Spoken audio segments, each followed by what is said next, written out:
मैंने भगवान से हमेशा यही मांगा था, वो मुझे एक बेटी दे दे, लेकिन आज उसने बहू के रूप में मुझे एक नहीं बल्कि तीन तीन बेटी दे दी। तुम तीनों इस घर की बहू नहीं बल्कि बेटी हो। हम तुम्हारे मायके वालों जितना अमीर तो नहीं हैं, यहाँ सारे ऐसो आराम शायद ना मिले, लेकिन तुम्हें यहाँ कभी प्यार की कमी महसूस नहीं होगी।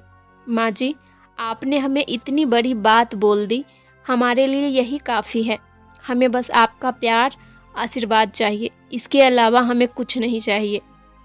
इतना कहकर मिष्टी, सौंदर्या और पंती तीनों बहुएं खड़ी शादी के जोड़े में अपनी सास कालावती का पैर छूकर उनसे आशीर्वाद लेती है। कालावती के 3 बेटे अर्जुन, कार्तिक, लक्ष्मण, इन तीनों से आज ही शादी होती है।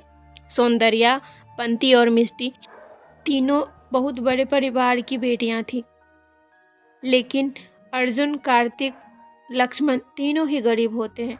दरअसल ये लोग एक ही साथ एक ही कॉलेज में पढ़ते थे, जहां इन तीनों भाइयों को इन तीनों बहनों से प्यार हो जाता है। चलो, आज हमारी पहली रसोई है, हम अपनी पहली रसोई की तैयारी करते हैं। सौंदर्या, मिष्टी और पंती जैसे ही चूल्हे के पास जाकर खाने के डब्बे देखती है तो सारा का सारा राशन ख़त्म हुआ होता है और सारे डब्बे खाली होते हैं, जिसे देखकर ये क्या, घर में तो राशन ही नहीं है, बिना राशन के हम लोग अपनी पहली रसोई का खाना कैसे बनाएंगे? अरे, इसमें घबराने वाली कौन सी बात है? तुम भूल गई क्या हमारे पास क्या है?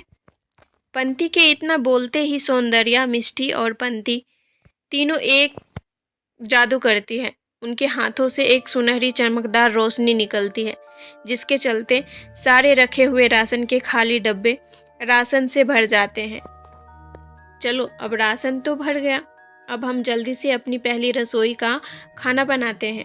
इतना बोलकर तीनों बहुएं जल्दी जल्दी बहुत सारा खाना बनाती है और ले जाकर सबको परोसती है। इतना स्वादिष्ट भोजन देखकर कालावती, उसके तीनों बेटे हैरान हो जाते हैं।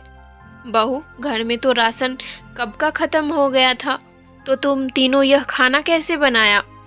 वह भी इतना सारा, और हमने तो तुम्हें पैसे भी नहीं दिए थे, तो तुम ये सब कैसे? जब हम सुबह चूल्हे के पास गए तो सारा राशन ख़त्म हो गया था।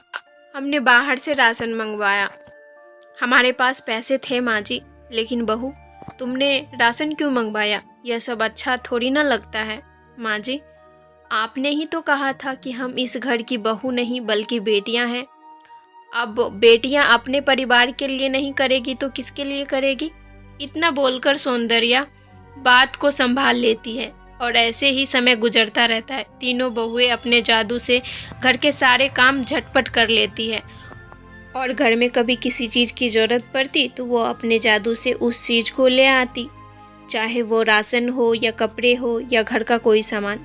ऐसे ही समय गुजरता है और एक दिन पंती, सौंदर्या, दिवाली आने वाली है, चलो मिलकर हम अपने घर की सफाई कर लेते हैं। माँ जी मंदिर गई है, उनके आने से पहले हम सारे साफ सफाई कर लेंगे तो माँ जी देखकर खुश हो जाएंगी। हमें सफाई करने की क्या ज़रूरत, हमारा जादू है ना, हम अपने जादू से सारा दिवाली की सफाई, सारा सामान ले आएंगे। इस बार माँ जी हमारे पति खुशियाँ भरी दिवाली मनाएंगे। इतना बोलकर तीनों बहुएं अपने जादू से घर की सफाई करने लगती है, लेकिन तभी अचानक से उनकी सास कालावती आ जाती है। कालावती जैसे ही अपने घर के दरवाजे पे आती है तो देखती है झाड़ू अपने आप सफाई कर रही है और पोछा अपने आप पोछा लगा रहा है और उसकी तीनों बहुएं जादू करके घर में दिवाली का सारा सामान ला रही थी। ये सब देखकर कालावती बहुत डर जाती है और चिल्लाते हुए कहती है, हे भगवान, कौन हो तुम तीनों? तुम तीनों कोई जादूगर हो या कोई चुड़ैल हो या डायन? कौन हो तुम तीनों? आप गलत समझ रही हैं माँ जी, हम तीनों ना तो डायन हैं ना कोई जादूगर, हम तो बस इंसान हैं। तुम तीनों कोई इंसान नहीं हो सकती, जादू कैसे कर सकता है कोई इंसान? सच सच बताओ तुम तीनों, या मैं तांत्रिक को बुलाऊं? आपको ये सब करने की कोई ज़रूरत नहीं है, हम तीनों आपको सारी सच्चाई बताते हैं। मिष्टी, पंती, अब माँ जी को सारी सच्चाई बताने का समय आ गया है। सौंदर्या, मिष्टी और पंती अपने साथ कालावती को इन सभी के पीछे की कहानी बताने लगती है। प्लीज़ जल्दी गाड़ी चलाइए, मुझसे अब बर्दाश्त नहीं हो रहा है, बस थोड़ी देर और। अंजना, हम बस अस्पताल पहुंचने ही वाले हैं, बस थोड़ी देर और रुक जाओ ना अंजना। अंजना गर्भवती होती है और उसको लेबर पेन शुरू हो जाता है, जिसके चलते गिरधर अंजना को जल्दी अस्पताल लेकर जा रहा था, लेकिन जल्दबाजी में गाड़ी चलाने की वजह से गिरधर एक बूढ़ी अम्मा को गाड़ी से ठोकर मार देता है। हे भगवान, ये क्या हो गया, अब मैं क्या करूं? जल्दी से उनकी मदद करिए अंजना। मैं इतना बोलते ही गिरधर गाड़ी से उतरकर उस बूढ़ी अम्मा को गाड़ी में बिठाकर अस्पताल ले जाता है, जहां एक तरफ बूढ़ी अम्मा डॉक्टर से ट्रीटमेंट कर रहे होते हैं और दूसरी तरफ अंजना की डिलीवरी हो रही होती है। अंजना थोड़ी देर में अपनी तीनों बेटियों को जन्म देती है। वहीं वह बूढ़ी अम्मा भी ठीक हो जाती है। अंजना, देखो हमारी तीनों बेटियां, यह तीनों तुम पर गई है। इनकी नाक, इनके होठ और इनकी आंखें बिल्कुल तुम्हारी जैसे हैं। अपनी तीनों बेटियों को बिल्कुल राजकुमारी की तरह पालूंगा। मैं कभी किसी चीज़ की कमी नहीं होने दूंगा। भगवान ने हमें एक नहीं, दो नहीं, बल्कि तीन तीन लक्ष्मी दी है। भगवान ने आज हमारी झोली खुशियों से भर दी। तभी अंजना कहती है, सुनिए जी, बूढ़ी अम्मा का जिनका हमारी गाड़ी से एक्सीडेंट हो गया था, अब वो ठीक तो है ना? मैं डॉक्टर से पूछना ही भूल गया। आराम करो, मैं डॉक्टर से उनके बारे में पूछ कर आता हूँ। इतना बोलकर गिरधर जैसे ही जाने के लिए पीछे मुड़ता है तो देखता है कि बूढ़ी अम्मा गिरधर के पीछे खड़ी होती है। अरे अम्मा, आप तो बिल्कुल ठीक हैं। आपको तो काफ़ी सारी चोट लगी थी। हाँ, मैं ठीक हूँ। अगर तुम मुझे हॉस्पिटल नहीं लेकर आते तो भी मैं ठीक ही रहती। अरे अम्मा, आप कैसी बात कर रही हैं? हाँ, मुझे कुछ नहीं होता। लेकिन कैसे अम्मा? तभी अंजना उनसे पूछती है और बूढ़ी अम्मा एक सुंदर परी के रूप में बदल जाती है, जिसको देखकर अंजना गिरधर दोनों ही हैरान हो जाते हैं। मैं कोई इंसान नहीं, बल्कि परी लोक की एक परी हूँ। मेरा नाम जैस्मिन है। मैं धरती लोक पर घूमने आई थी, इसीलिए मैंने एक बूढ़ी औरत का इंसानी रूप लिया था।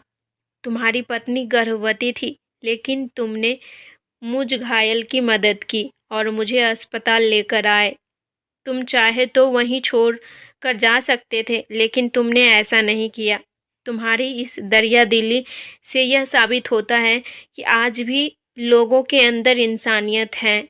इसीलिए आज मैं तुम्हारी इन तीनों बेटियों को वरदान देना चाहती हूँ, और वो वरदान यह है कि तुम इन तीनों के पास आज से जादुई शक्तियाँ होगी, और ये तीनों जादू शक्तियों से हर किसी की मदद कर सकती है।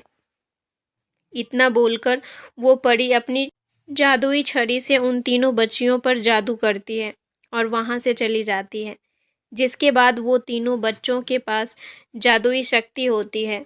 बड़े होने के साथ साथ उन तीनों को अपनी जादुई शक्तियों के बारे में पता चलता है, जिससे वो सबकी मदद करता है। हर किसी की मदद करती है, गरीबों को खाना से लेकर प्यासे को पानी पिलाकर और लाचार की मदद करके। सौंदर्या, मिष्टी और पंती यह सारी बात अपनी सास को बता देती है। यह सारी बात सुनकर, तुम तीनों तो सच में लक्ष्मी हो। मैंने तुम तीनों को गलत समझा, मुझे माफ़ कर देना। माँ जी, आप हमसे माफ़ी मत मांगिए। आप तो हमारी माँ हैं, और एक माँ अपनी बेटी से कभी माफ़ी नहीं मांगती। इतना कहकर तीनों बहुएं को सास गले लगा लेती है, जिसके बाद तीनों बहुएं अब दोबारा से जादू करती हैं, और देखते ही देखते उनका छोटा सा घर एक बड़े महल के जैसा बन जाता है।